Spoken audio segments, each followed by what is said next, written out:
పంచమ స్థానంలో సంచరిస్తున్నటువంటి చంద్రుని యొక్క ప్రభావం వలన కలహాలు పెరిగిపోవడం, బద్ధకం, ఓటమి భయము, పని మీద బద్ధకం, మానసిక ప్రశాంతత లేకపోవడం, పని వాయిదా వేసేటటువంటి తత్వాలు, బంధువులతోటి, ఆడపడుచులతోటి, అలాగే ప్రధానంగా అన్నదమ్ములతోటి, కుటుంబ పరంగాను, భార్యాభర్తల మధ్యన, పిల్లల పరమైనటువంటి విషయాల నిమిత్తంగాను కొంచెం సహనము అనేటటువంటిది ఉండవలసినటువంటి పరిస్థితిగా ఉంది.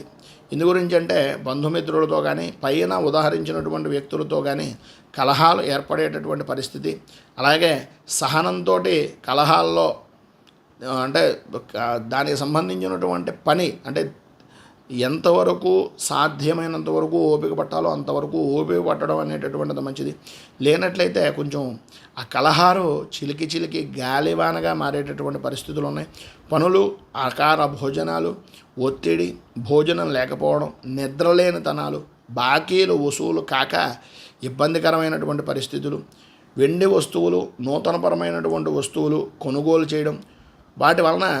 అధికంగా ధనాన్ని ఖర్చు పెట్టవలసినటువంటి, నిల్వ ఉంచినటువంటి ధనాన్ని కూడా తీసేటటువంటి పరిస్థితి, దుష్ట సహవాసాల వలన ఇబ్బందికరమైనటువంటి పరిస్థితులు, అనవసరమైనటువంటి గొడవలకు వెళ్ళడం, ధన నష్టము, దైవ కార్యక్రమాల్లో పాల్గొనడం, ఆధ్యాత్మిక చింతన అనేటటువంటిది కలిగినప్పటికీ అది కూడా అవసరాన్ని బట్టి మాత్రమే ఉంటుంది తప్ప ఇబ్బందికరమైనటువంటి పరిస్థితులే అధికంగా కనిపిస్తున్నాయి. వృత్తి, ఉద్యోగ, వ్యాపారపరమైనటువంటి విషయాల నిమిత్తంగా ఊరుకున్నంత సుఖం లేదు, బోడిగుండంత సుఖం లేదు అనేటటువంటి విధానంలో, ఊరుకున్నంత ఉత్తమం, బోడిగుండంత సుఖం అనేటటువంటి విధానంలో ప్రవర్తించడం అనేటటువంటిది చాలా మంచిది.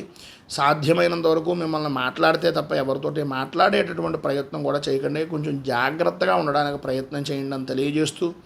పైన ఉదాహరించినటువంటి ఇబ్బందులను అధిగమించడానికి, అనుకూలతలు ఏర్పడడానికి ఆపదోద్ధారక హనుమత్ స్తోత్రాన్ని పారాయణ చేయడం, దగ్గరలో ఉండేటటువంటిది ఏదైనా ఆంజనేయ దేవాలయాన్ని దర్శించడం వలన విశేషమైనటువంటి శుభ ఫలితాలు మీరు పొందుతారు అని తెలియజేస్తూ